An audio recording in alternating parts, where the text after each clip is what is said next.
La historia de mi hijo, que se encontraba en coma, es algo que nunca podré borrar de mi memoria. En la sala de cuidados intensivos, mi marido me exigió fríamente el divorcio para irse de viaje con su amante. 3 días después, el hospital reveló una verdad que hizo que toda la familia se derrumbara. Mi hijo estaba allí tumbado, entre un enredo de tubos blancos y el pitido rítmico y escalofriante del respirador artificial. Mientras tanto, mi marido estaba de pie en el pasillo del Hospital Universitario La Paz en Madrid, de la mano de su amante, para arrojarme los papeles del divorcio a la cara. Dijo que los billetes para su viaje a las Maldivas estaban reservados desde hacía tiempo y que no podía permitir que un niño dormido arruinara la diversión de su hermosa acompañante. Pero Alejandro no imaginaba que, solo 3 días después, mientras disfrutaba del paraíso al otro lado del mundo, una llamada desde el hospital haría que toda su arrogancia se redujera a cenizas. La verdad sobre la sangre de su sangre, a la que había repudiado, arrastró a toda la familia a la sacudida más aterradora de sus vidas. Les invito a seguir mi historia. El olor a desinfectante en la unidad de cuidados intensivos al amanecer siempre será mi mayor obsesión.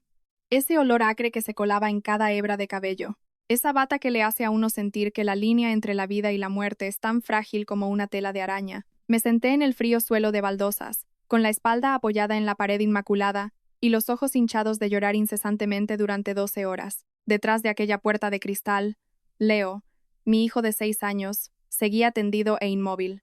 Su rostro pálido y diminuto destacaba entre todo aquel equipo moderno. De pronto, el sonido de unos pasos firmes resonó en el pasillo desierto. Levanté la cabeza, con la esperanza de que fuera Alejandro, esperando que finalmente tuviera un poco de conciencia para venir a ver a nuestro hijo. Pero no. Alejandro apareció con un traje impecable, su habitual sonrisa ladeada, y a su lado estaba Valeria. Ella llevaba un vestido rojo ajustado, un bolso de diseño en la mano, y unos ojos afilados que me miraron como si yo fuera un montón de basura estorbando en su camino. Firma aquí, Alba. No tengo mucho tiempo. Alejandro arrojó un fajo de papeles sobre mi regazo. Era un convenio regulador de divorcio redactado completamente a su favor y un poder notarial que le permitía vender el chalet de Arturo Soria sin mi presencia. Miré a Alejandro, el hombre que me había jurado amor eterno durante los últimos 8 años, ahora convertido en un extraño aterrador. Alejandro, Leo aún no ha despertado. El médico dice que está en la fase más crítica. ¿Eres su padre? ¿Cómo puedes hacer esto en este preciso momento? Ya te lo he dicho, lo nuestro se acabó hace mucho tiempo. Que este niño despierte o no, no cambiará el hecho de que quiero casarme con Valeria.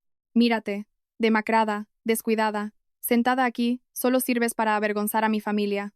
Alba, por favor, no uses al niño para retener a Alejandro, intervino Valeria con voz melosa. Pobre pequeño, pero los que estamos vivos tenemos que seguir viviendo. Ya tenemos el paquete comprado para ir a las Maldivas, volamos esta noche. Firma para quitarte este peso de encima. Alejandro ya ha pagado a los mejores especialistas privados para que lo revisen hoy. Eso es más que humanitario, ¿no crees? Me puse en pie de un salto, con las manos temblando de rabia. La humillación y el resentimiento formaron un nudo amargo en mi garganta. Mi hijo aún se debatía entre la vida y la muerte, y ellos ya hablaban de humanidad por pagar un día de hospital antes de irse juntos a disfrutar. Vete de aquí. Esto es asunto de mi familia, le grité a ella antes de mirar a mi marido. Alejandro, ¿de verdad quieres abandonar a tu hijo en este momento? ¿Aún te queda algo de humanidad? ¿Familia? Desde el momento en que dejaste que mi hijo se cayera desde un segundo piso, a los ojos de mi madre y a los míos, ya no tienes derecho a ser parte de esta familia. Firma y te dejaré quedarte en la casa vieja del pueblo, como un último gesto de piedad. Si te pones terca, cancelaré tus tarjetas de crédito y me negaré a pagar la clínica de rehabilitación privada que el niño necesitará si despierta. Y entonces no me culpes por ser despiadado. Así es, Alba, añadió Valeria. Cuando Alejandro se enfada, nadie puede detenerlo. Además, si firmas pronto, él estará de buen humor para dejarte algún pequeño capital para sobrevivir. Si esperas a ir a los juzgados en Plaza de Castilla, te quedarás sin nada, te lo aseguro. Miré a los ojos de Valeria y vi su victoria y su avaricia claramente reflejadas. Comprendí que le había susurrado suficientes cosas venenosas a Alejandro para que él diera un giro de 180 grados. Alejandro siempre había sido un hombre machista y preocupado por las apariencias. Bastaba con que Valeria sembrara hábilmente algunas dudas para que él estuviera dispuesto a pisotearlo todo. De acuerdo, firmaré. Pero recuerda esto, hoy le das la espalda a tu hijo, y en el futuro, aunque te arrodilles a suplicar, nunca dejaré que reconozca a un padre como tú. Preocúpate por ti misma primero. Vámonos, Valeria, casi es hora de ir al aeropuerto de Barajas. Se dieron la vuelta. El sonido de los tacones de aguja de Valeria golpeando el suelo sonó tan agudo como cuchilladas en mi corazón. Tomé un bolígrafo y firmé con mi nombre en el papel, mientras mis lágrimas emborronaban la tinta. En ese momento, me sentí completamente vacía. 8 años de juventud, de sudor y lágrimas ayudándole a construir su carrera, para finalmente recibir una traición tan descarada. Me volví hacia la puerta de la sala de reanimación y apoyé la mano en el cristal helado. Leo, tienes que despertar, a mamá solo le quedas tú. No me dejes sola entre estas personas de sangre fría. Las máquinas del interior seguían pitando monótonamente, sin dar respuesta. Todo el pasillo del hospital volvió a sumirse en un silencio sepulcral. Me senté, abrazándome a mis propios hombros temblorosos. Unas 2 horas después, llegó mi suegra, doña Teresa. No venía sola, sino acompañada de un par de tías paternas. Nada más verme, no me preguntó ni una sola vez por el estado de Leo, sino que escudriñó inmediatamente el papel que tenía en la mano. Alba, ¿ya has firmado? Alejandro me acaba de llamar para decirme que aceptaste. Sí, me obligó a firmar justo en la puerta de la sala de cuidados intensivos de Leo. ¿Obligar? ¡Qué tontería! Él tiene que mirar por su futuro. Si se aferra a ti y carga con el peso de un niño postrado en una cama, ni una montaña de dinero sería suficiente. Te lo digo de verdad, no le guardes rencor. Un hombre necesita a una mujer que le traiga buena suerte. Desde que te casaste y entraste en esta familia, todo han sido tormentas. ¿Cómo puede decir eso, doña Teresa? Leo es su nieto. Mi nieto. Sí, pero un nieto debe estar sano, correr y saltar. Un niño postrado esperando la muerte no es más que una carga. Bueno, ve recogiendo tus cosas. Alejandro planea poner el chalet de Arturo Soria a nombre de Valeria. Esa casa será su regalo de bodas. Me zumbaron los oídos. Esa casa se compró con la mitad del dinero que me dieron mis padres, más lo que yo había ahorrado durante años trabajando como contable, y ahora por boca de mi suegra se convertía mágicamente en propiedad de la amante. Esta crueldad había superado mi límite de tolerancia. Miré a doña Teresa, y por primera vez en mi vida, en mi mirada no hubo sumisión, sino una determinación glacial. Dígale a Alejandro que no me iré de esa casa hasta que haya una sentencia firme del juez. Y tampoco Leo. Pase lo que pase. Él sigue siendo parte de esta familia. No crean que podrán lavarse las manos tan fácilmente. Doña Teresa estaba a punto de gritar y maldecirme, pero justo en ese momento salió el jefe de la planta. Su rostro era severo y me miró con cierta compasión. Señora Alba, pase a mi despacho, por favor. Acabamos de recibir los resultados de los análisis de sangre adicionales y tenemos nuevos hallazgos sobre el estado del pequeño Leo. El corazón se me encogió. Seguí rápidamente al médico, ignorando los murmullos desdeñosos de mi suegra a mis espaldas. En el pequeño despacho, impregnado del olor a papel, el doctor colocó un grueso expediente sobre la mesa. Me miró fijamente durante un largo rato, y luego habló con lentitud. Hay una verdad que debo discutir en privado con usted antes de anunciarla a la familia. Esto cambiará por completo la forma en que todos ven el accidente del pequeño Leo. Contuve la respiración, con las manos entrelazadas bajo la mesa. ¿Qué verdad? ¿Por qué el médico parecía tan tenso? ¿Y por qué esa verdad estaba relacionada con el hecho de que Alejandro estuviera en las Maldivas? No imaginaba que lo que estaba a punto de escuchar sería el comienzo de una venganza espectacular, que obligaría a los traidores a pagar con su honor e incluso con sus vidas. El doctor Morales se ajustó las gafas y bajó el tono de voz, haciendo que el ambiente en la habitación se volviera aún más denso. Pasó a la última página del expediente, donde había unos gráficos de cromatografía y una tabla de análisis químico de la sangre. Señora Alba, hemos encontrado residuos de un sedante de alta dosis en la sangre del pequeño Leo. Este medicamento no forma parte del protocolo de tratamiento del hospital y tampoco podría aparecer en el cuerpo de un niño de 6 años por la ingesta normal de alimentos. A menos que hubiera sido premeditado, me quedé atónita. La cabeza me daba vueltas. ¿Sedantes? ¿Qué quería decir el médico? Significaba que Leo no se había resbalado por ser un niño hiperactivo. Antes del accidente, el niño había estado bajo los efectos de un medicamento que paralizó temporalmente su sistema nervioso y le hizo perder el equilibrio por completo. Esta era la razón por la cual, al caer desde esa altura, el niño no tuvo ninguna reacción natural de autodefensa. Una corriente helada me recorrió la espalda. Recordé aquella tarde. Alejandro dijo que estaba ocupado en una reunión y le pidió a Valeria que recogiera a Leo de la guardería antes de tiempo para ir a tomar un helado. Cuando llegué a casa del trabajo, solo vi a Leo tendido inerte en el patio. Valeria lloraba presa del pánico, diciendo que el niño había sido travieso y se había subido a la barandilla. ¿Acaso fueron ellos? Tranquilícese, También hemos descubierto algo muy importante. Mire los resultados de estas pruebas de ADN y del grupo sanguíneo. Miré el papel que el médico me tendía. Los símbolos técnicos estaban claros y, cuando comprendí su significado, sentí que el suelo se abría bajo mis pies. Esta verdad era demasiado aterradora. No solo se trataba de un intento de asesinato, sino de una traición con múltiples capas que jamás habría imaginado. El médico continuó, y su voz ahora conllevaba una indignación contenida. Esto ya no se puede ocultar. En 3 días, cuando tengamos los resultados oficiales del Instituto Forense, avisaremos a la Policía Nacional. Pero Alba debe prepararse mentalmente, porque la persona que necesita verla en este momento no somos nosotros, sino alguien que tiene la última llave de este caso. Me puse de pie temblando. De mi cabeza solo resonaban las palabras del médico. 3 días.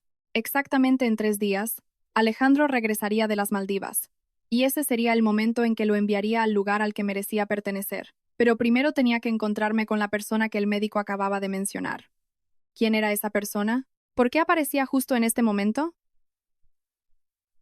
Al salir de la consulta del médico, vi que el cielo estaba gris, pero en mi interior comenzaba a arder una llama de odio y venganza. Salí del despacho del doctor Morales con las piernas pesadas como el plomo, pero con la mente aterradoramente lúcida. Los números del informe del laboratorio, los indicadores del sedante en altas dosis, no dejaban de dar vueltas en mi cabeza. A lo largo del pasillo, la pálida luz fluorescente se reflejaba en las baldosas, proyectando mi sombra solitaria. Me detuve frente a un gran ventanal y miré el tráfico que se entrelazaba en las bulliciosas calles de Madrid. 8 años antes, también había contemplado esta ciudad, pero con unos ojos llenos de esperanza, con la mano entrelazada con la de Alejandro, creyendo ciegamente en un futuro feliz para los dos. Y, sin embargo, ese futuro se había convertido en un lodazal negro, enterrando mi juventud y casi arrebatándole la vida a mi pequeño hijo. En aquel entonces, Alejandro solo era un humilde ingeniero que ganaba un sueldo miserable, luchando por sobrevivir en esta ciudad. Alquilamos un pequeño piso en Vallecas. Cada vez que llovía fuerte, las cañerías se desbordaban. Yo trabajaba como contable para una fábrica, 8 horas al día, y por las noches llevaba los libros de pequeñas empresas para ganar algo de dinero extra. Nuestra cena a menudo consistía solo en un poco de sopa de ajo, una tortilla francesa y un trozo de pan duro. En las frías noches de invierno, el viento se colaba por las rendijas de las ventanas de aluminio. Alejandro me abrazaba, compartiendo una fina manta deshilachada. Alba, te prometo que algún día ganaré mucho dinero. Te compraré un chalet de 3 pisos y haré que vivas como una reina. Aguanta un poco más conmigo. Nunca traicionaré tu buen corazón. Las promesas de un hombre en la pobreza sonaban tan sinceras, tan conmovedoras. Le creí ciegamente. Vendí todas las joyas que mis padres me habían regalado para la boda, dándoselo todo a Alejandro para que abriera una pequeña empresa de construcción. Cuando su empresa se quedó sin capital, fui yo quien hipotecó las tierras de mis padres en el pueblo, para pedir un préstamo al banco y pagar a sus obreros. Durante los meses en que se iba lejos a trabajar en las obras, yo me quedaba en casa, embarazada de Leo, haciendo malabares con las cuentas.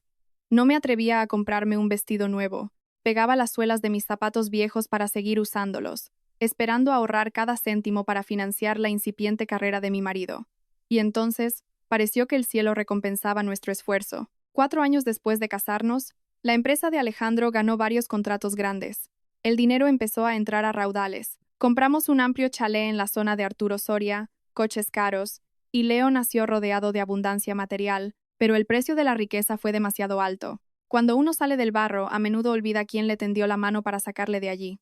Alejandro empezó a cambiar. Al principio solo llegaba tarde con la excusa de entretener a los clientes, oliendo a alcohol caro y enviando mensajes diciendo que no llegaría a cenar. Poco a poco, empezó a pasar las noches fuera de casa abiertamente. El cambio de Alejandro también trajo consigo otra tormenta llamada suegra. Apenas compramos la casa nueva, doña Teresa se mudó del pueblo a la ciudad con la excusa de cuidar de su nieto. Pero su presencia no trajo risas, sino reglas asfixiantes y un desprecio indisimulado. Me miraba, a una mujer cuya belleza se había marchitado por años de frugalidad y trabajo duro, por encima del hombro. Mírate, si sales a la calle con Alejandro, la gente pensará que eres su hermana mayor. El marido es el director y la mujer viste como una pueblerina descuidada. Si no sabes arreglarte, cuando él salga a buscar a alguien que esté a su altura, no vengas a llorar a esta casa. Los hombres con dinero necesitan una flor para admirar, no a una criada arrugada. Teresa, me visto de forma sencilla porque quiero ahorrar para la familia. El dinero que Alejandro gana es de los dos. No quiero derrocharlo en cosas inútiles.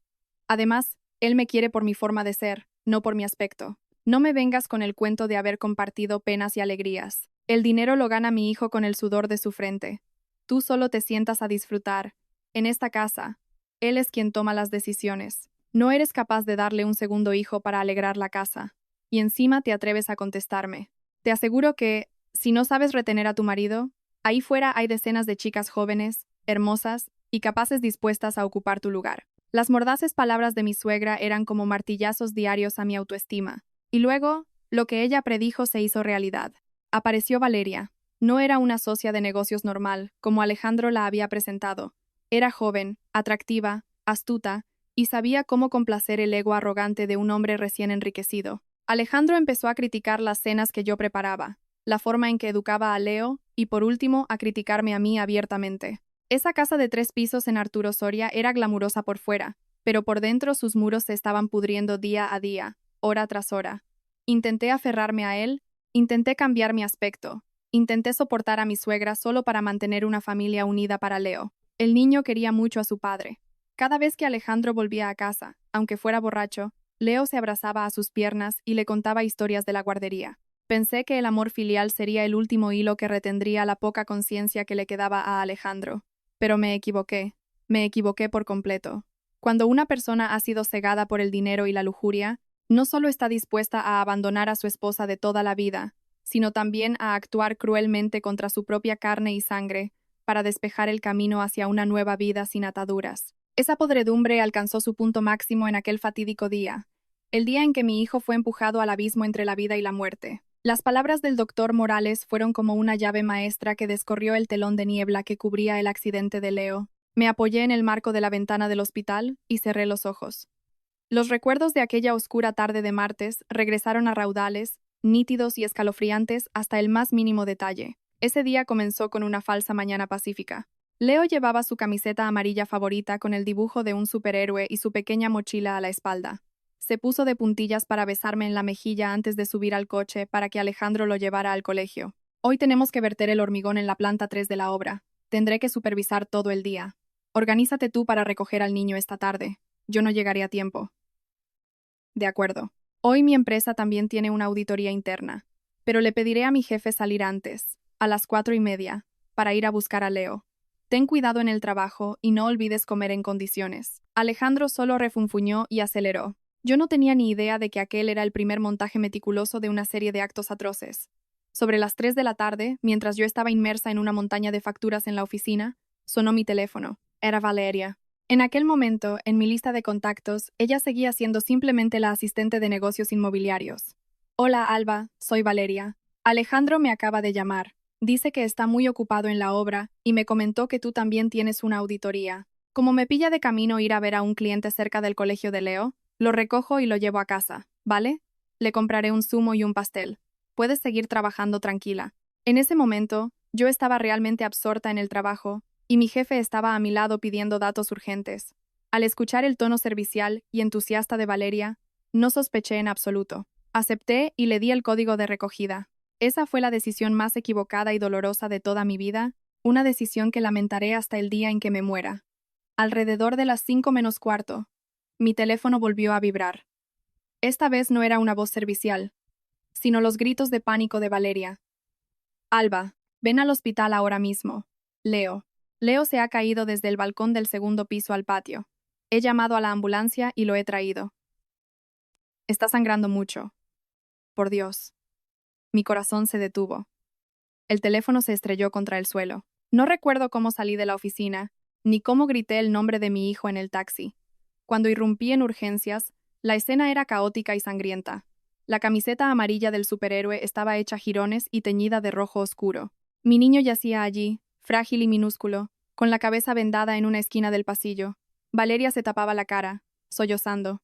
Parecía una mujer extremadamente asustada y arrepentida. Lo siento mucho, Alba. Lo recogí y lo dejé en el salón viendo la tele, luego bajé a la cocina a pelar algo de fruta para él. No sé por qué subió al segundo piso y trepó a la barandilla. Solo escuché un golpe fuerte, y cuando salí, ya estaba en el patio. Lo siento, de verdad que no fue a propósito. Alejandro apareció justo después. No llevaba ropa de trabajo ni estaba manchado de polvo como alguien que acaba de llegar de una obra. Llevaba una camisa impecable, el pelo engominado y aún olía a colonia cara. En ese momento, yo estaba tan desesperada por mi hijo que no presté atención a esos pequeños detalles. Alejandro corrió a agarrarme y me gritó: ¿Qué clase de madre eres? Solo tenías que recoger a tu hijo y por perezosa dejas que un extraño lo haga. Si hubieras salido antes, esto no habría pasado. Míralo. Si le pasa algo a mi hijo, no te lo perdonaré. Me derrumbé en el suelo, llorando a mares, asumiendo toda la culpa. Estaba convencida de que, por mi obsesión con el trabajo, mi hijo había sufrido un accidente. Pero unos días después, cuando el estado de Leo se estabilizó lo suficiente como para ser trasladado a la UCI, volví a casa para recoger ropa para él. Entré en aquella casa vacía y helada y subí directamente al balcón del segundo piso, el supuesto lugar del accidente. De pie frente a la barandilla de cristal, una ola de sospecha comenzó a germinar en mi mente. La barandilla del balcón de nuestra casa era muy alta, de más de 1,30 m, con un pasamanos de acero inoxidable liso. Leo solo tenía 6 años y medía menos de 1,20 m. ¿Cómo podía un niño aferrarse a ese cristal resbaladizo para impulsarse por encima de una barandilla más alta que él? Además, Leo le tenía un miedo atroz a las alturas. Con solo asomarse por las escaleras, ya gritaba pidiendo que lo cogiera en brazos. ¿Por qué un niño tan miedoso correría de repente a un balcón solitario, treparía a lo alto y caería? Me incliné para mirar alrededor del balcón. Las zapatillas de andar por casa de Leo estaban ordenadas perfectamente contra la pared, sin signos de forcejeo o resbalón apresurado. Bajé al salón y miré la pequeña mesa de cristal. Había un envase de zumo con una pajita dentro. El niño se lo había bebido a medias. Al lado había un plato de fruta intacto. Recordé las palabras que acababa de decir el doctor Morales: sedante en altas dosis. De repente, todo encajó de manera escalofriante y terriblemente lógica. Valeria había recogido a Leo y le había dado el zumo mezclado con sedantes. Cuando el medicamento hizo efecto, el sistema nervioso de Leo se paralizó.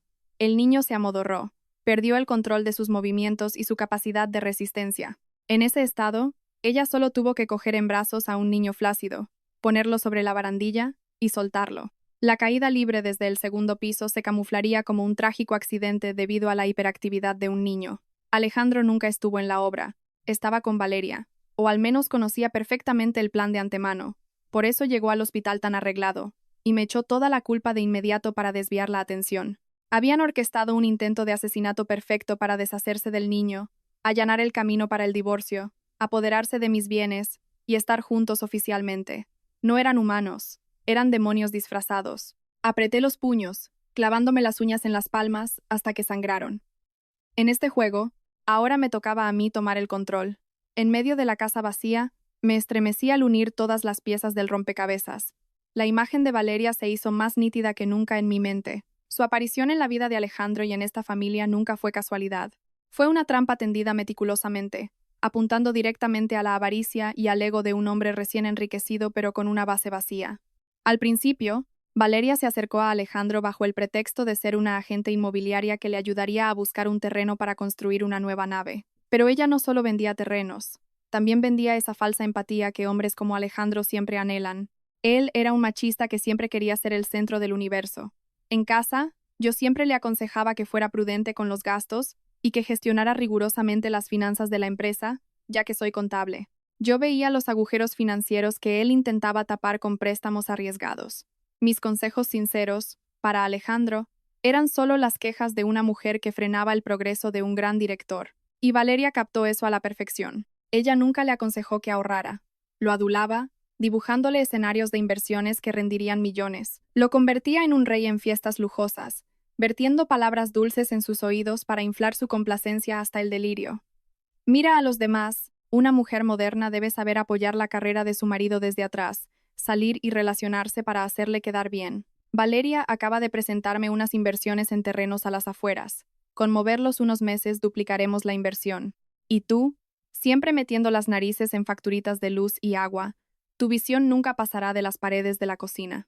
Esas fueron las palabras que Alejandro me escupió a la cara en una cena hace 4 meses, cuando descubrí que había retirado arbitrariamente 120.000 euros de nuestra cuenta conjunta para entregárselos a Valeria como inversión. Intenté disuadirlo. Lloré pidiéndole que recuperara ese dinero, porque eran los ahorros que planeábamos usar para amortizar la hipoteca de nuestra casa. Pero Alejandro no me escuchó.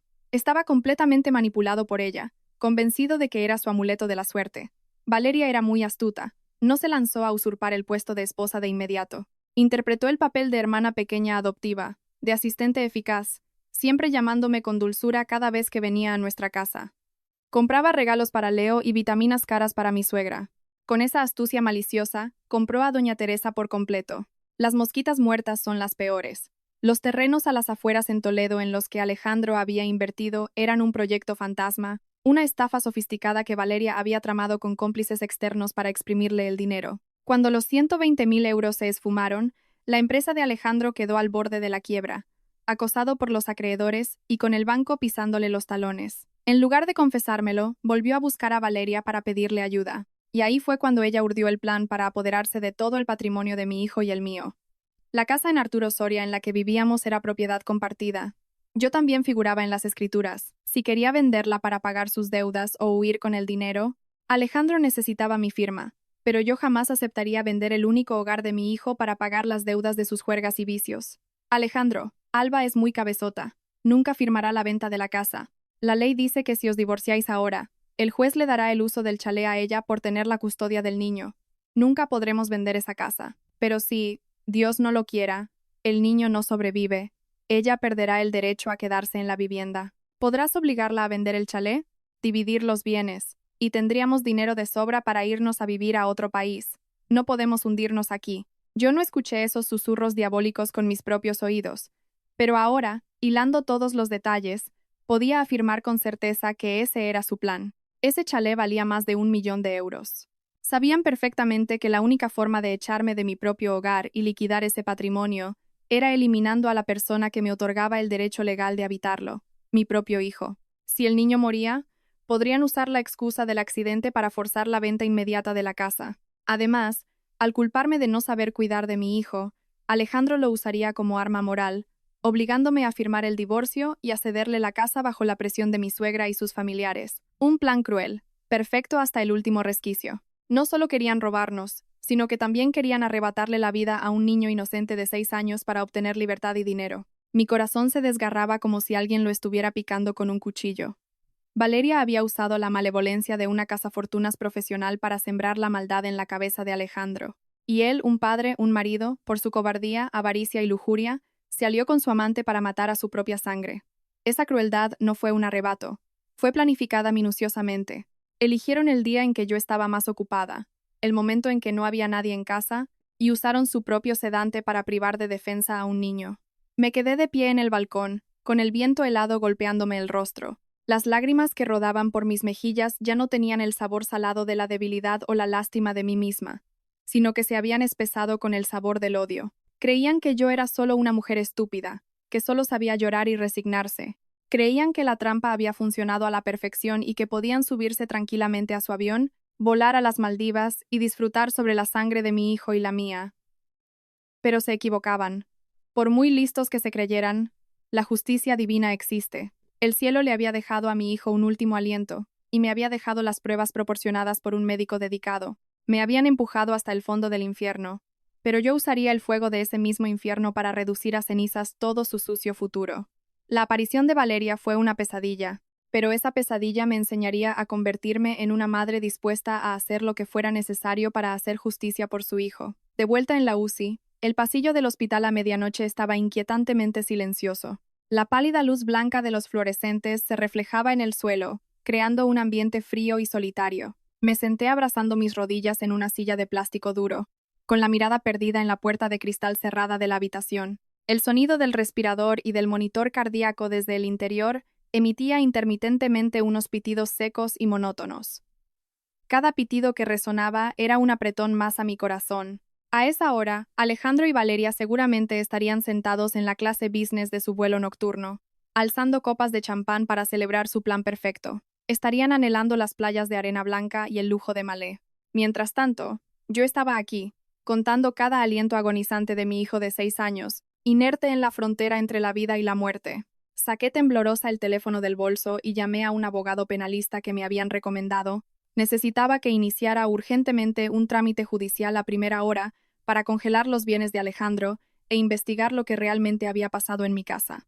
El abogado me pidió una provisión de fondos de 1.500 euros para empezar a moverse de inmediato. 1.500 euros. Una suma que yo creía tener de sobra. Abrí la aplicación del banco para hacerle la transferencia. En mi cuenta personal solo quedaban poco más de 200 euros. Cambié rápidamente a la cuenta de ahorros conjunta a nombre de Alejandro y mío, donde guardaba los 20.000 euros que tanto me había costado ahorrar. La pantalla cargó durante unos segundos, y luego mostró una cifra que me dejó paralizada. Saldo disponible, 0 euros. El historial de transacciones mostraba claramente que la totalidad de los 20.000 euros había sido transferida por Alejandro a una cuenta desconocida a nombre de Lorena, el verdadero nombre de Valeria, a las 5 de la tarde de ese mismo día, justo antes de venir al hospital a tirarme el divorcio a la cara. No solo conspiraron para matar a mi hijo y robarme la casa, sino que también habían vaciado hasta el último céntimo de la familia para financiar su sucio viaje. La furia se apoderó de mí. Me mordí los labios hasta hacerme sangre. Habían acorralado a mi familia hasta un callejón sin salida, queriendo cortar cualquier esperanza de tratamiento para Leo. Me quedé de pie frente a la caja, llorando. La cajera me miró con compasión, pero no podía saltarse las normas del hospital. Retrocedí, con las manos temblorosas, revisando los contactos de mi teléfono. A la 1 de la madrugada, ¿a quién podía pedir prestado? Mis padres en el pueblo eran mayores y frágiles. Habían ahorrado con mucho esfuerzo un poco de dinero para su vejez. No podía llamarles con malas noticias a medianoche. Podrían sufrir un infarto del susto. Como último recurso, llamé a doña Teresa. Por muy cruel que fuera, Leo seguía siendo el primer nieto varón de la familia. Confiaba en que, ante la vida o la muerte de su propia sangre, se ablandaría. Diga, ¿para qué me llamas a estas horas de la noche?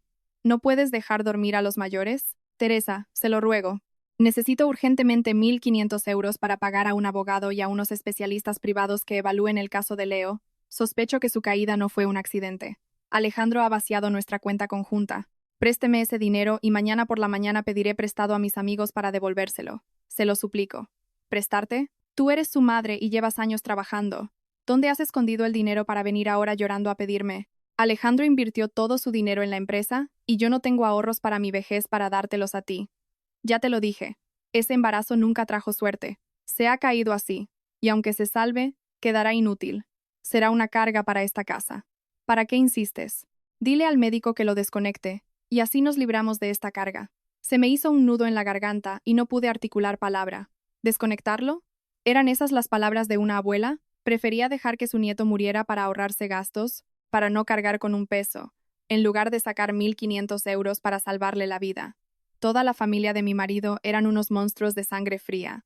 No quedaba ni rastro de humanidad en esa familia podrida. Venga, deja de actuar. Alejandro ya ha decidido dejarte. Aunque te arrodilles, no te daré ni un céntimo. Apáñatelas con las consecuencias de tu propia inutilidad. El tono de llamada cortado sonó frío en mi oído. Bajé el teléfono lentamente. Mi corazón ya no sangraba. Se había congelado por completo. Un silencio aterrador invadió mi mente. Ya no lloraría más.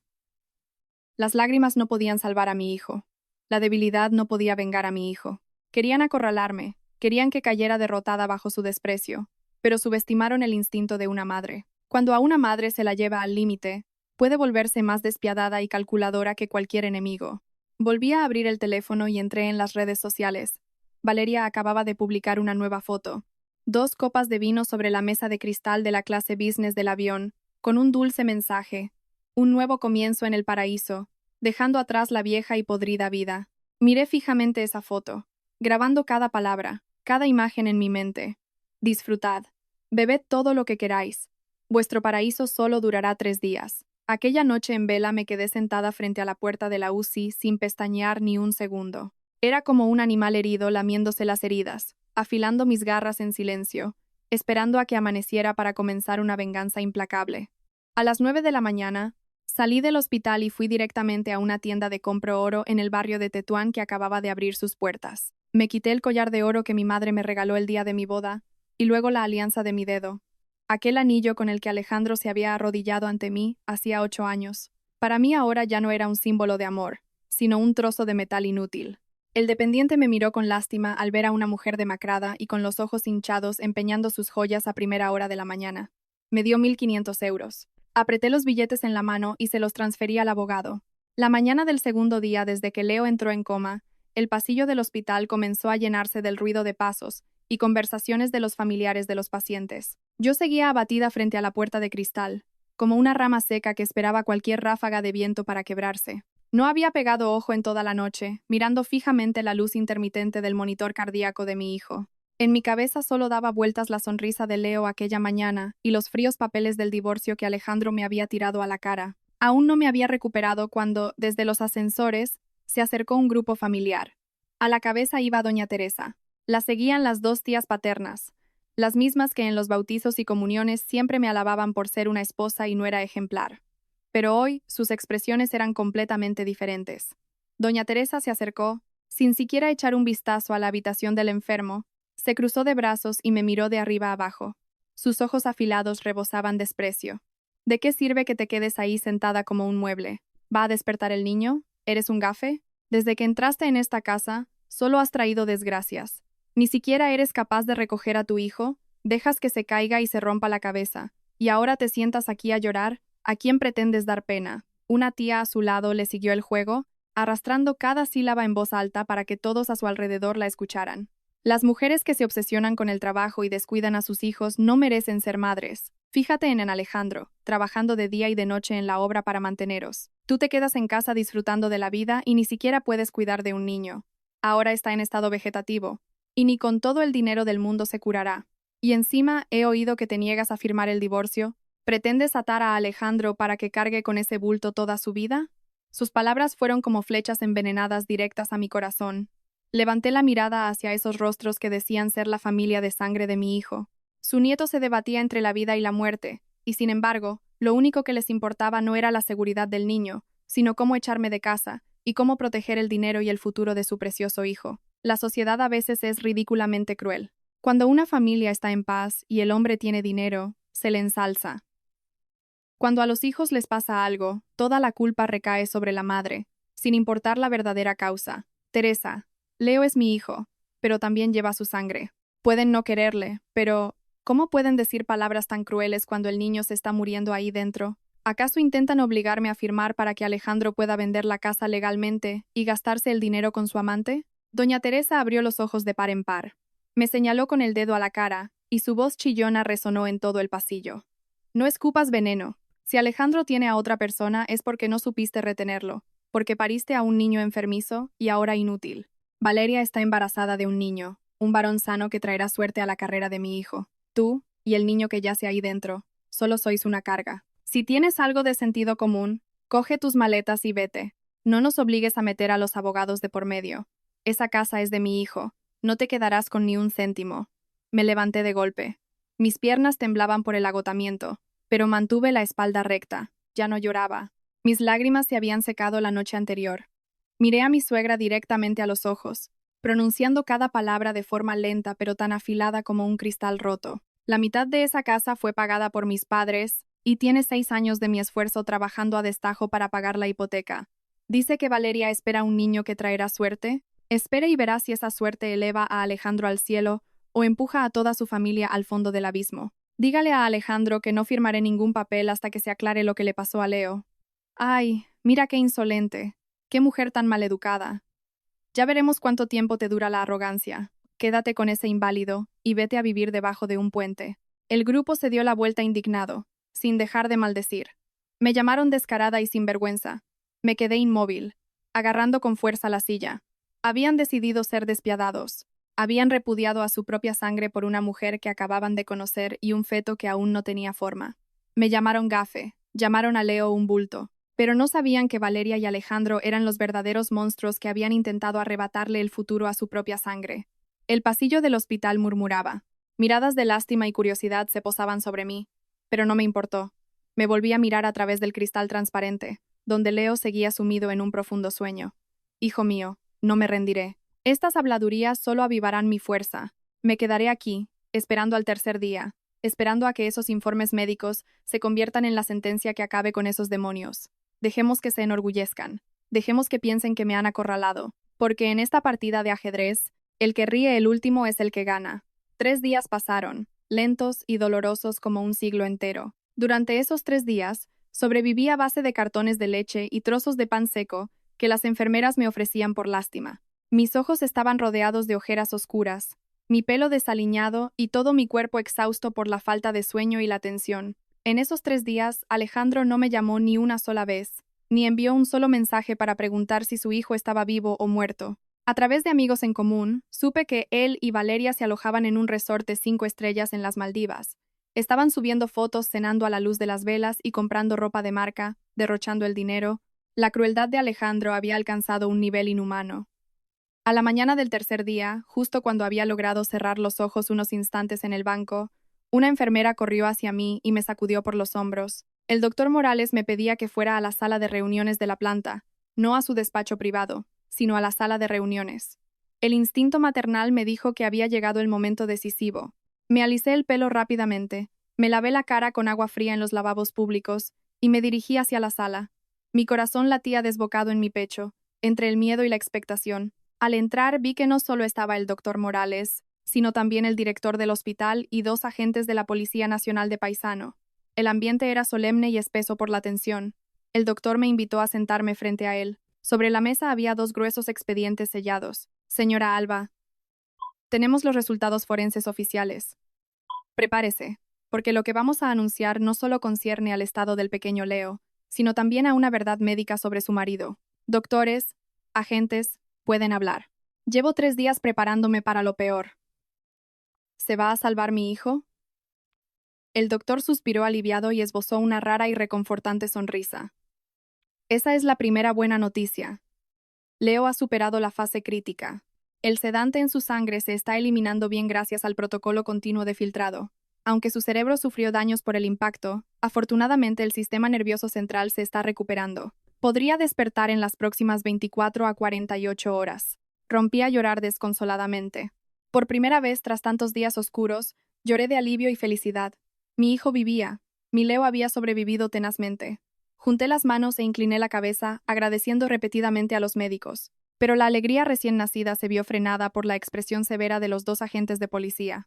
Señora Alba, la buena noticia es que el niño ha sobrevivido, pero la mala noticia para los que le hicieron daño es que los resultados confirman que el nivel de diazepam en la sangre del menor superaba en 10 veces la dosis permitida para un adulto. Esta droga se disolvió en líquidos estomacales, concretamente en un zumo. Esto coincide plenamente con sus sospechas sobre el envase encontrado en la escena.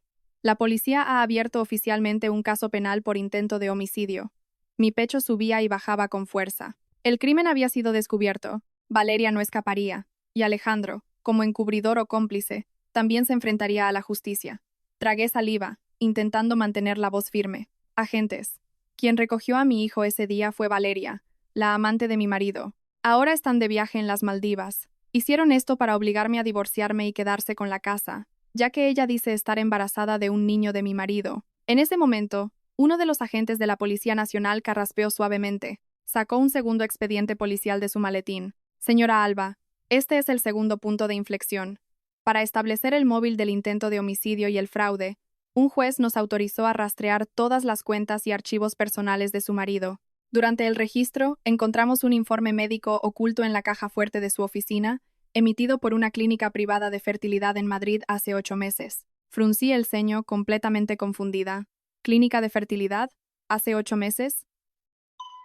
Alejandro me había dicho que estaba de viaje de negocios en Toledo. ¿Por qué tenía un informe de fertilidad? ¿Y qué tenía eso que ver con el caso? El agente abrió directamente el expediente y señaló la conclusión de la clínica privada en la última página. Mírelo usted misma. El diagnóstico de hace 8 meses concluye que Alejandro sufre de azoospermia idiopática, es decir, no tiene absolutamente ningún espermatozoide en su semen debido a complicaciones por atrofia testicular. Es esterilidad absoluta. No puede tener hijos de forma natural, e incluso las posibilidades con intervenciones médicas son inferiores al 1%. Me quedé helada, como golpeada por un rayo. Esterilidad absoluta. Si Alejandro era estéril desde hacía 8 meses, entonces el feto en el vientre de Valeria, el niño del que ella y mi suegra alardeaban orgullosas. ¿De quién era? Entiende lo que esto significa, ¿verdad? Continuó el médico. Su marido ha sido víctima de un gran engaño. Su amante no está embarazada de él. Ha fingido el embarazo para extorsionarle, obligarle a divorciarse, quedarse con sus bienes, y de forma aún más cruel, le incitó a matar a su único hijo biológico. Ha destruido a su propia familia por el bastardo de otro hombre. La sala quedó sumida en un silencio sepulcral. Me quedé sentada en la silla, petrificada, hasta que una risa ahogada brotó de mi garganta. Una risa amarga, resentida, pero llena de una satisfacción absoluta. Karma. El karma había llegado de forma rápida y brutal, pero completamente justa. Alejandro me había repudiado a mí y a Leo, rompiendo los votos matrimoniales para ir tras una joven amante, pensando que tendría un heredero y una enorme fortuna. Sin embargo, solo era un estúpido pelele que había sido manipulado por una cazafortunas que le había puesto unos cuernos tan grandes que ni siquiera podría levantar la cabeza. Dios lo ve todo. Los crueles siempre se creen los más listos, pero acaban muriendo por su propia avaricia y estupidez. Apreté el expediente en mis manos. Muy bien. Estás muy feliz en las Maldivas, ¿verdad, Alejandro? Pues disfruta, porque cuando bajes del avión, lo que te esperará no será una casa nueva, sino una condena por intento de asesinato, y la verdad más humillante que un hombre tan machista como tú podría soportar. La obra de teatro llegaba ahora a su clímax. Con el informe médico en la mano, salí al pasillo y busqué el rincón más apartado cerca de las escaleras. El viento que entraba por la ventana traía el frío del inminente invierno madrileño, pero mi interior ardía con un fuego implacable. Miré la pantalla de mi teléfono. Aún guardaba la foto que Valeria había publicado hacía unas horas. En ella, llevaba un bikini provocativo y apoyaba la cabeza en el hombro de Alejandro, bajo el deslumbrante sol de las Maldivas. Estaban inmersos en una felicidad ilusoria construida sobre la sangre de mi hijo. El doctor Morales tenía razón. No necesitaba esperar 3 días a que él regresara. Quería asestarle el golpe de gracia yo misma mientras él estaba en la cima de la satisfacción, para que sintiera lo que era caer en picado hasta el fondo del infierno. Desbloqueé la pantalla y llamé a Alejandro por WhatsApp. Sonó un tono largo. La música de espera era una canción romántica empalagosa, que seguramente Valeria le había obligado a poner. Esperé pacientemente, con el ritmo cardíaco pausado, con una calma inusual. Al quinto tono, la llamada se conectó. Desde el otro lado, el sonido de las olas, la música de fondo y las risitas femeninas llegaron a mis oídos con total nitidez. ¿Qué pasa? ¿Para qué me llamas? Si ya has firmado los papeles del divorcio, llévalos al juzgado y deja de arruinarme las vacaciones. ¿O es que el crío se ha muerto y quieres que vuelva para el funeral? Te lo advierto, no tengo tiempo. Llama a mi madre y arreglaos vosotras. Las palabras que salieron de la boca de aquel padre fueron tan frías y despiadadas que, si yo fuera la misma de hacía 3 días, seguramente me habría derrumbado y habría empezado a gritar, pero ahora, solo esbocé una sonrisa de desprecio. Alejandro, te decepcionará saber que Leo no ha muerto.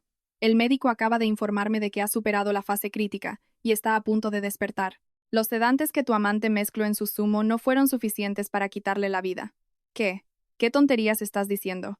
¿Qué sedantes? Estás loca. No me vengas con mentiras. Hiciste que el niño se cayera y ahora culpas a otros. Te lo advierto. Te demandaré por difamación. ¿Quién es, cariño? ¿Alba? La voz chillona y mimosa de Valeria se coló en la línea. Ay, por favor, ¿por qué le haces caso a esa loca? Cuelga. Ven a nadar conmigo.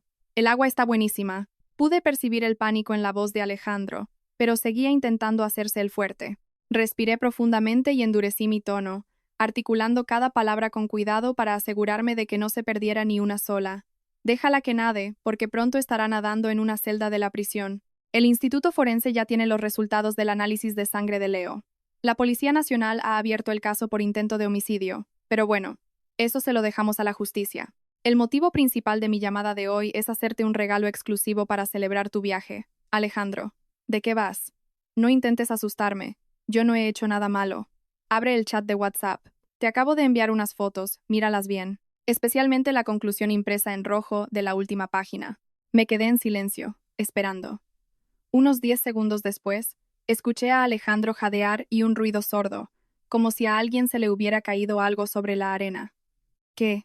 ¿Qué es esto? ¿De dónde has sacado este documento falso? ¿Cuándo me he hecho yo pruebas en urología? ¿Qué es eso de esterilidad absoluta? Mentirosa.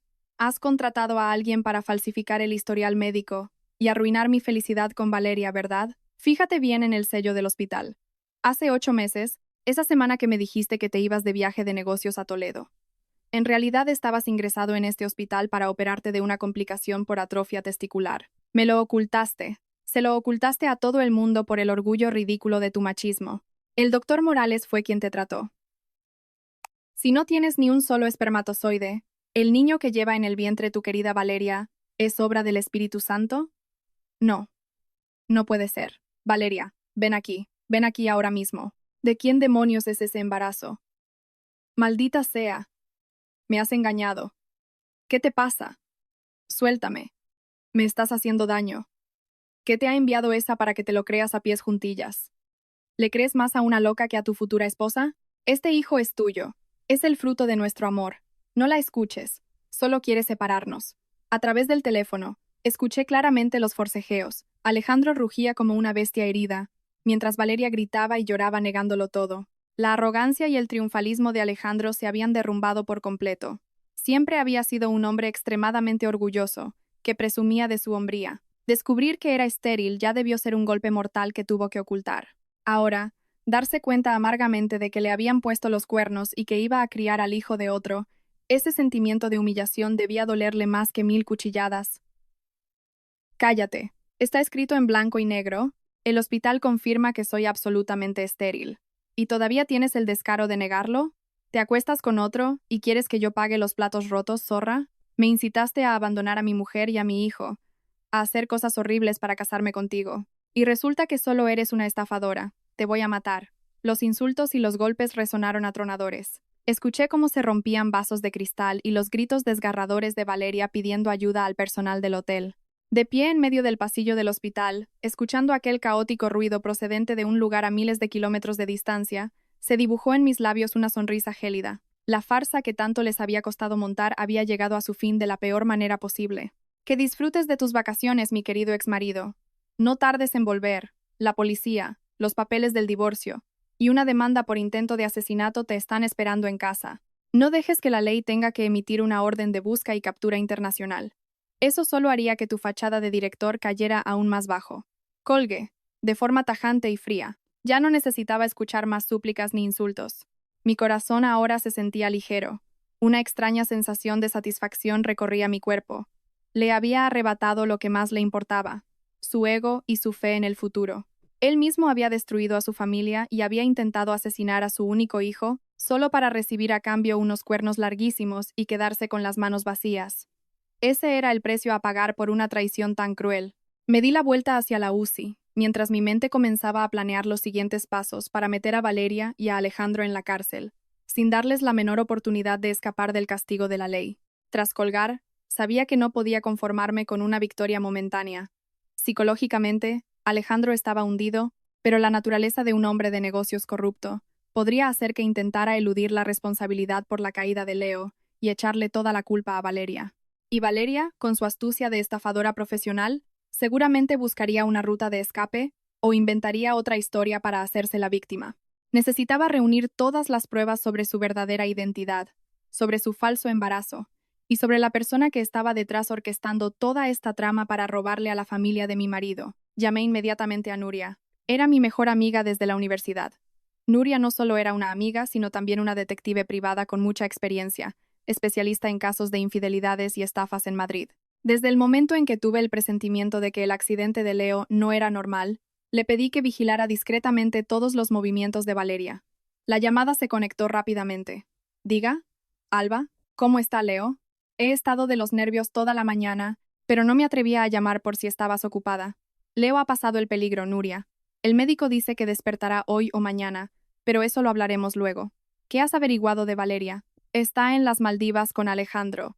Les acabo de soltar la bomba de su esterilidad para que se devoren entre ellos. Ahora necesito pruebas contundentes para encerrar a esa mujer antes de que pueda huir. ¿Has actuado tan rápido? Tranquila, tengo a esa mujer acorralada. Tal como sospechabas, no es una cualquiera. Siéntate. Escucha lo que te voy a contar.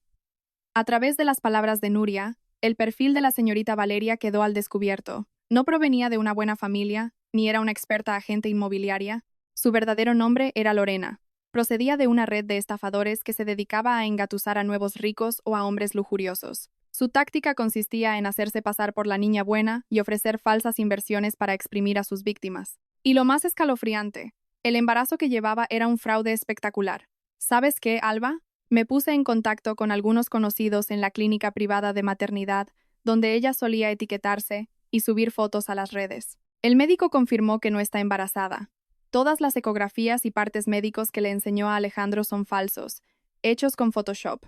Compró una barriga de silicona, como las que usan las actrices. Como Alejandro siempre estaba de viaje y, cuando volvía, ella inventaba excusas para que no la tocara diciendo que debía guardar reposo, él nunca se dio cuenta. Escuché aquello sintiendo escalofríos.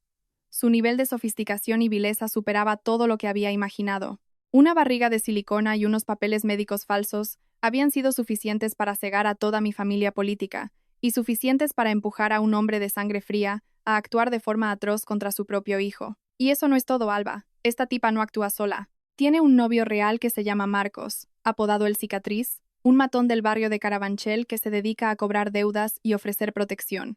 Este tipo es el cerebro de toda la operación. He conseguido acceder a una cuenta secreta de Lorena en redes sociales. Está llena de mensajes entre ella y Marcos planeándolo todo. Tenían un calendario muy claro. Esperarían a que Alejandro te obligara a divorciarte. Venderíais el chalet y cobrarían la indemnización del seguro de Leo. Luego se fugarían del país con todo el dinero. Este viaje a las Maldivas era solo una excusa para que Lorena ganara tiempo y transfiriera el resto del dinero de Alejandro a una cuenta de Marcos en el extranjero. Tenía un sabor amargo en la garganta. Resulta que mi hijo y yo, y toda la familia de mi marido, solo éramos presas jugosas en una partida de ajedrez meticulosamente preparada. Alejandro siempre se jactaba de ser inteligente y de tener visión de futuro, pero al final fue manipulado como una marioneta por una mujer y un matón callejero. Al pensar en mi suegra, siempre mimando a Lorena, comprándole el mejor jamón ibérico de bellota y vitaminas para aquel vientre de silicona lleno de aire, sentí a la vez risa y lástima por su ignorancia. ¿Has guardado todos esos mensajes y pruebas? Envíamelos todos por correo ahora mismo. Los imprimiré y se los entregaré directamente a la policía. Junto con los resultados del sedante del doctor Morales, no podrán escapar. Ya hice 3 copias de seguridad. Te las envío ya. Pero ten cuidado, Alba. Marcos no se anda con chiquitas. Si se entera de que el plan ha sido descubierto, podría actuar a la desesperada. No salgas de las zonas del hospital con cámaras y gente. Les pediré a unos compañeros de la policía que se pasen por allí para echar un ojo. Gracias, Nuria. No les tengo miedo. Mi hijo y yo ya hemos estado a las puertas de la muerte, no tengo nada que perder. Solo espero a que Alejandro asome su humillante cara por aquí para poner yo misma el último clavo en el ataúd de su honor. Al colgar, abrí el correo electrónico, descargando en el teléfono todas las fotos, mensajes y documentos falsos de Lorena. Al leer cómo planeaban mezclar el sedante en el zumo, y cómo iban a poner a Leo en la barandilla para que pareciera una caída natural, sentí un dolor agudo en el pecho, como si me arrancaran trozos de carne con un cuchillo. Mis lágrimas volvieron a caer, pero esta vez eran lágrimas de absoluta determinación. Caminé lentamente hacia la puerta de la UCI. Leo, cariño mío, despierta pronto. A quienes te han hecho daño, mamá no les dejará vivir en paz.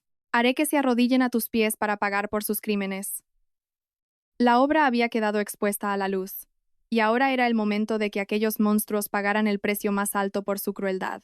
Casi 12 horas después de mi llamada a las Maldivas, yo seguía sentada e inmóvil en los asientos de espera del vestíbulo principal del hospital. Afuera ya había anochecido. Las luces de las farolas proyectaban pálidas franjas a través de los grandes ventanales. A mi lado estaban los 2 agentes de policía de paisano. Junto con el expediente de pruebas que me había enviado Nuria, el doctor Morales acababa de comunicarme una noticia que hizo que mi corazón estallara de alegría. El ritmo cardíaco y las ondas cerebrales de Leo respondían favorablemente. Podía abrir los ojos en cualquier momento. Entrelacé las manos y respiré hondo para disipar el cansancio.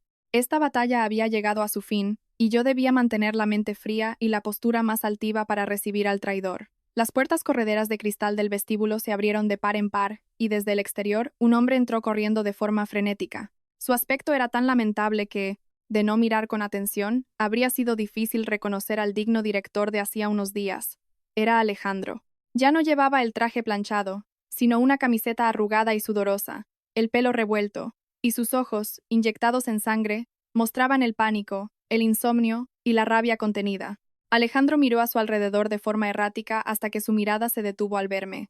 Corrió hacia mí como una bestia rabiosa acorralada en un callejón sin salida. «Alba, ¿dónde está el niño? Dime la verdad. Por favor, el informe médico es falso, ¿verdad? Dime que me estás engañando. Lorena se ha ido. Huyó con el dinero en cuanto aterrizamos. No queda ni un céntimo en mi tarjeta. Ayúdame, Alba. Dime que todo esto es solo una broma». Me quedé sentada sin moverme un milímetro, con la mirada gélida recorriendo su lamentable aspecto. Hacía solo 3 días. Este mismo hombre había estado en la puerta de la UCI, arrojándome los papeles del divorcio y pronunciando las palabras más crueles para huir con su amante. Y ahora, tras descubrir que le habían puesto los cuernos y le habían robado, volvía a buscar a su mujer y a su hijo con esa cara humillada. La vida no es tan fácil, Alejandro. ¿Te crees que tengo tanto tiempo libre como para bromear con mi dignidad y mi dolor? Mírate a ti mismo. Te creías el gran director, presumías de inteligente y visionario, y al final, una estafadora te ha dejado en calzoncillos. Tu historial de esterilidad lleva en este hospital 8 meses. Te engañaste a ti mismo, y luego me echaste toda la culpa a mí. Ahora que no tienes nada, ¿te acuerdas del hijo al que querías desconectar? Me equivoqué, Alba. Me equivoqué 1000 veces. Esa zorra me embrujó, me convenció para que me divorciara, para que vendiera la casa. Yo no sabía nada del accidente de Leo. Fue ella. Ella intentó matarlo. Tienes que creerme, soy su padre. Dile a la policía que me deje en paz. Empezaré de nuevo. Os lo compensaré a los dos. Solté una carcajada, una risa amarga que resonó en el frío vestíbulo del hospital. Los malvados, cuando se ven acorralados, siempre buscan culpar a otros. Era tan cobarde que ni siquiera se atrevía a enfrentar sus propios crímenes. Cállate. No tienes derecho a pronunciar la palabra padre. ¿Dices que no sabías nada? Los análisis muestran altas dosis de sedantes en la sangre de Leo. Fueron mezclados en el zumo. Y antes del accidente, fuiste tú quien compró los medicamentos en el mercado negro por internet. Mi amiga ha hackeado todo tu historial de conversaciones. Tú y esa mujer planeasteis cómo dormirlo y tirarlo desde el segundo piso. Ibas a usar la muerte de tu hijo para cobrar los 250.000 euros del seguro y fugarte. No eres humano, eres un monstruo. En ese momento, mi suegra y su tía entraron corriendo apresuradamente desde la puerta del hospital. Había escuchado que Alejandro volaba de urgencia de vuelta a Madrid y cogió un taxi corriendo. Al ver a Alejandro arrodillado a mis pies, doña Teresa se abalanzó, levantando la mano como si fuera a agarrarme de la ropa para gritarme, como era su costumbre. «Maldita sinvergüenza, ¿qué has hecho para que mi hijo tenga que estar de rodillas? Levántate, Alejandro. Si no firma el divorcio, échatela a la calle. Esa casa es tuya, no tienes que suplicarle nada. Valeria me va a dar un nieto varón. Tráela. Yo misma echaré a esta mala madre de aquí». Me levanté de golpe, cogí el expediente lleno de fotos y mensajes y lo golpeé contra la mesa de acero que tenía delante de ella. Abra los ojos y mire esto. Mire bien lo que es ese nieto varón que tanto esperaba. Su adorada nuera lleva una barriga falsa de silicona.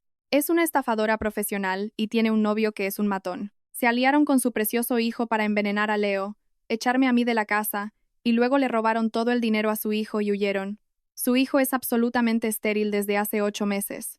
Nunca podrá tener más hijos. El karma ha caído sobre esta familia, ¿lo entiende ahora? Doña Teresa miró las fotos de Valeria abrazada al matón llamado Marcos el Cicatriz, vio el certificado médico de esterilidad y luego miró a su único hijo, que lloraba desconsolado y patético en el suelo. Retrocedió varios pasos, le temblaron las piernas y se desplomó sobre las baldosas. Abrió la boca, pero no pudo articular palabra. Su orgullo por el éxito de su hijo, su anhelo por un nieto varón para presumir ante los vecinos, todo se había hecho añicos. Se agarró el pecho, respirando con dificultad, con los ojos muy abiertos, mirando a Alejandro con una conmoción y una desesperación absolutas. Los 2 agentes de policía de paisano que habían estado observando se acercaron, sacaron sus placas y leyeron la orden de arresto con voz firme. Alejandro, queda usted detenido por un presunto delito de intento de homicidio y fraude al seguro. Le rogamos que guarde silencio y nos acompañe a comisaría. Hemos recabado todas las pruebas pertinentes. No, yo no quise matar a mi hijo. Fue ella, arrestada Lorena. Me engañó, ella me incitó. Madre, ayúdame. Dile a Alba que retire los cargos. No quiero ir a la cárcel, mamá. Las desgarradoras súplicas de Alejandro retumbaron por todo el vestíbulo del hospital, pero nadie se apiadó de él. Mi suegra, sentada en el suelo, se golpeaba el pecho, llorando amargamente, culpándose de haber estado ciega, de haber metido a una víbora en su casa que acabó haciéndole daño a su nieto y metiendo a su hijo entre rejas. Yo me crucé de brazos, observando con frialdad cómo las esposas se cerraban alrededor de las muñecas de Alejandro. Aquel hombre que una vez se había mostrado altivo frente a la puerta de la UCI, pisoteando la vida de su hijo, ahora tenía que agachar la cabeza y arrastrar los pies, humillado. La justicia por fin había hablado, y la sucia farsa de su familia quedaba oficialmente clausurada. En los días siguientes, una vez que Alejandro fue puesto a disposición judicial, la tormenta arrasó con los últimos restos de aquella familia traidora. La prensa y la opinión pública se estremecieron ante la noticia de que el director de una empresa de construcción había conspirado con su amante para envenenar y empujar a su hijo de 6 años desde un balcón con el fin de cobrar. 250.000 euros de un seguro de vida. La indignación de la sociedad se volcó sobre él. Su empresa perdió inmediatamente todos sus contratos con los socios. Los accionistas retiraron sus fondos y los acreedores se presentaron en la sede. En menos de una semana, el imperio del que Alejandro tanto presumía se declaró en bancarrota total, dejando enormes deudas imposibles de pagar. La red del cielo es inmensa, y no deja escapar a nadie. Lorena y su matón, Marcos, creyeron que podían huir con el dinero robado, pero subestimaron a la Policía Nacional. En cuanto Alejandro confesó todo el plan, se emitieron las órdenes de busca y captura, y se bloquearon las cuentas. Fueron atrapados en la frontera con Andorra cuando intentaban escapar del país. El patrimonio que habían robado de la cuenta de Alejandro fue congelado a tiempo para la investigación y la indemnización de daños. En comisaría, Lorena ya no mantenía su apariencia de señorita refinada. Lloraba a lágrima viva y le echaba toda la culpa a Marcos y a Alejandro. Pero las pruebas, los mensajes, el historial de transacciones y los testimonios cruzados los ataron a los delitos de estafa y complicidad en intento de asesinato. En cuanto a doña Teresa, el enorme shock la derrumbó por completo. De ser una mujer criticona, siempre juzgando y despreciando a su nuera, se convirtió en una sombra pálida y decrépita. Tuvieron que vender la casa del pueblo para pagar las deudas urgentes que Alejandro había contraído a su nombre. Su único hijo, al que tenía en un pedestal, ahora se enfrentaba a decenas de años de prisión. Los vecinos le dieron la espalda y sus propios familiares cortaron relaciones con ella por no poder aceptar a alguien que intentó asesinar a su propia sangre. Ahora vive sola en una minúscula habitación de alquiler, enferma y sin apoyo de nadie, arrepintiéndose amargamente. Pero todo arrepentimiento llegaba demasiado tarde. Para mí, todos los castigos que recibieron no me trajeron tanta felicidad como el momento que viví la mañana del quinto día en la unidad de cuidados intensivos. Aquel día, los primeros rayos del sol de invierno entraron por la ventana del hospital e iluminaron el rostro delgado de Leo. Yo estaba sentada, agarrando con fuerza la manita llena de vías intravenosas de mi hijo, rezando apoyada en el borde de la cama. De repente, sus dedos se movieron ligeramente. Me sobresalté y levanté la cabeza. Sus largas pestañas temblaron, y lentamente abrió sus ojos claros. Me miró, un poco aturdido por la medicación, pero sus labios agrietados articularon débilmente una palabra. Mamá, mamá, me duele la cabeza. Abrázame. Mi corazón pareció estallar. Lo abracé, llorando desconsoladamente hasta empapar sus mejillas. Mi llanto ya no era de frustración ni de desesperación, sino el de una madre que le había arrebatado a la muerte la vida de su hijo. El doctor Morales y el equipo médico entraron corriendo. Suspiraron aliviados y me informaron de que el cerebro de Leo había reaccionado extraordinariamente bien. Había pasado el peligro por completo, y no le quedarían secuelas neurológicas graves si hacía rehabilitación. En ese momento supe que mi hijo y yo habíamos vuelto a nacer. 3 meses después de aquella tormenta, la salud de Leo se había recuperado al 80%. Ya podía correr y reír, aunque a veces cojeara un poco. El juicio contra Alejandro y sus cómplices se celebró bajo el atento escrutinio del público. Ante el estrado, un Alejandro demacrado y tembloroso recibió una condena de 18 años de prisión por sus atroces actos. Lorena y Marcos también recibieron sentencias severas por su avaricia y crueldad. El juez también dictó una sentencia de divorcio a mi favor. Obtuve la custodia total de Leo, y Alejandro fue privado de la patria potestad permanentemente. El chalet de Arturo Soria, bien ganancial del que yo era copropietaria y del que pude demostrar mis aportaciones, fue asignado a mi favor para asegurar el bienestar de mi hijo. Aquel día, de pie frente a la puerta del juzgado, bajo un cielo azul sin nubes, cogí de la mano a Leo y bajé las escaleras, dejando atrás toda la amargura, humillación y el dolor de un matrimonio desastroso. Recordé lo que solía decirme mi madre. Para una mujer, el matrimonio es como una lotería. Por muy lista o guapa que seas, lo que cuenta es la suerte. Solía creer en esa frase, solía maldecir mi destino por haberme topado con alguien tan cruel, pero ahora me doy cuenta de que la suerte no llega sola.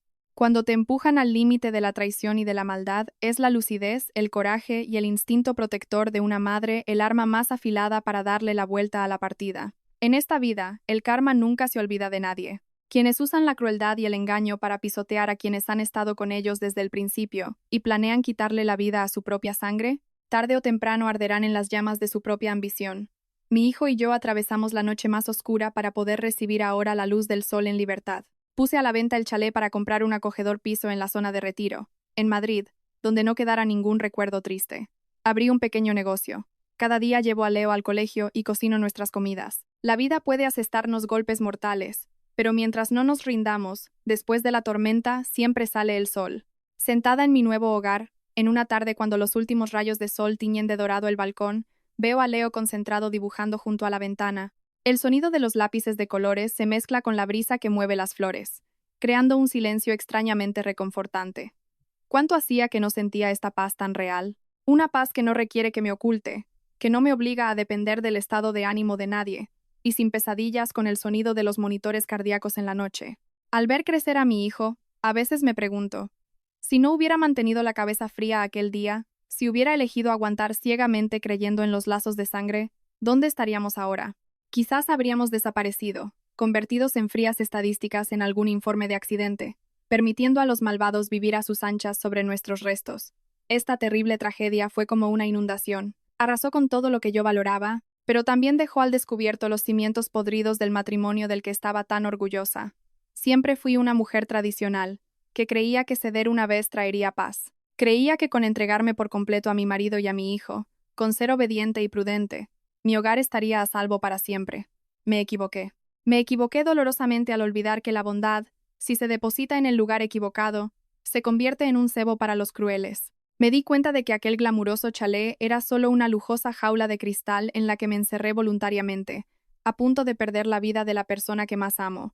Este despertar llegó tarde y lleno de cicatrices, pero salvó mi vida, transformándome de una frágil brizna de hierba azotada por el viento en un roble robusto, listo para proteger a su hijo de cualquier tormenta. A todas las mujeres y madres que me escuchan, a través de mi historia llena de sangre y lágrimas, extraigo una lección vital que quiero transmitir.